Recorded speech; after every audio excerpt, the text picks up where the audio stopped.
Without plan যাওয়া লাগতেছে emergency রাজশাহীতে, কারণ চট্টগ্রামের বাস টিকিট লাগবে।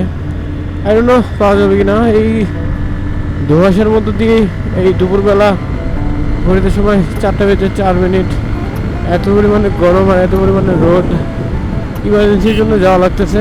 আমি টানাটানি করেই যাচ্ছি। রাস্তা অনেক ভালো, আমি এর আগে এই রাস্তায় কখনো আসি নাই। এই রাস্তা বাংলাদেশ পুলিশ একাডেমির রাস্তাটা আর কি।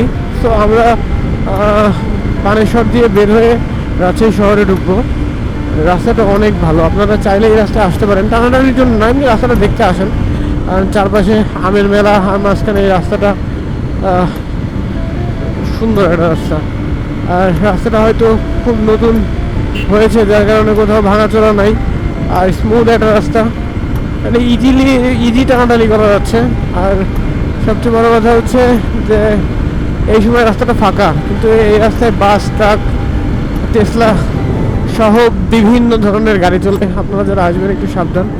Cornering is wow wow. এই রাস্তার এই সাইনবোর্ডগুলো একটু খেয়াল করবেন, কোথায় কি লিখছে, কারণ এই সাইনবোর্ডগুলো বলে দিবে যে কোথায় আপনি কত স্পিডে যেতে পারবেন, কোথায় ওভারটেক করতে পারবেন, কোথায় আপনাকে ব্রেক করতে হবে, এবং কোথায় আপনি 80 কিলোমিটার পার আওয়ার যেতে পারবেন। মানে 17 কিলোমিটার অলরেডি, আনুমানিক আমরা 17 কিলোমিটার চালিয়ে ফেলছি গাড়ি। টানতেছি, আমি ভালো টানতেছি, কারণ রাস্তা ফাঁকা আর যেতে হবে অনেক দূর। না টেনে গেলে লেট হয়ে যাবে, কারণ কিছু কিছু মানুষ আমাদের জন্য অপেক্ষা করতেছে। জেব্রা ক্রসিংয়ে অবশ্যই ব্রেক করবেন, কারণ যে কোনো সময় এপাশ থেকে ওপাশ দিতে পারে। রাস্তায় এই যে মানুষগুলো থেকে সাবধান। ক্যামেরাতে দেখা যাচ্ছে কিনা জানি না, রাস্তা পার হচ্ছে অনেক স্লো, কোনো দিকে তাকানো নাই। মনে হলো রাস্তা পার হওয়ার দরকার, পার হয়ে গেল। এই যে দেখেন, এই মানুষগুলো থেকে সাবধান। আপনি একটু বেশি গতিতে থাকলে আপনি যখন আমাদের ক্লোজে চলে যাবেন, ওরা দৌড় দিয়ে এসে আপনার গাড়ি নিচে পড়বে। এ হে সজল, এই ছিল ডাক্তার কোনো তো পুলিশ একাডেমি। এটা পুলিশ একাডেমি বেঞ্চত। जिसको जो भी मिलता है।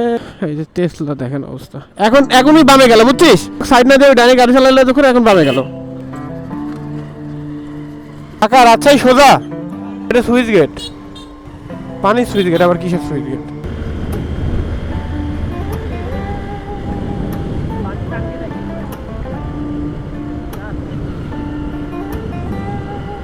বিজিবি ক্যাম্প মনে হয়।